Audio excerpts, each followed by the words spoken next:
Hi friend, আজকে তোমাদের জন্য নিয়ে এসেছি সিমের দানা আলু দিয়ে শুটকি মাছ। প্রথমে দেখো আমি শুটকি মাছগুলো ভালো করে ধুয়ে নেবো গরম জল দিয়ে। তারপরে আমি ওই কড়াইতে আবার তেল দিয়ে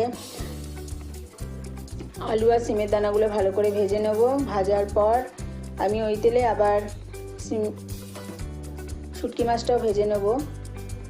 তারপর আবার কড়াইতে তেল দিয়ে একটু কালো জিরা ফোড়ন দিয়ে দিচ্ছি। তারপর দিয়ে দিলাম পেঁয়াজ কুচি, তারপর দিয়ে দেবো টমেটো কুচি। টমেটো আর পেঁয়াজটা ভাজা ভাজা হলে তারপরে রসুন আর কাঁচা লঙ্কা পেস্টটা আমি দিয়ে দেবো। ভালো করে কষানো হলে এরপর আমি হলুদ, জিরের গুঁড়ো আর একটু কাশ্মীরি লঙ্কার গুঁড়ো দিয়ে ভালো করে কষিয়ে সিমের দানা আলু ভাজাটা দিয়ে দেবো। তারপর শুটকি মাছটাও দিয়ে দেবো। শুটকি মাছটা কষানোর পর তারপরে একটু জল দিয়ে আমি সেদ্ধ করে নেব।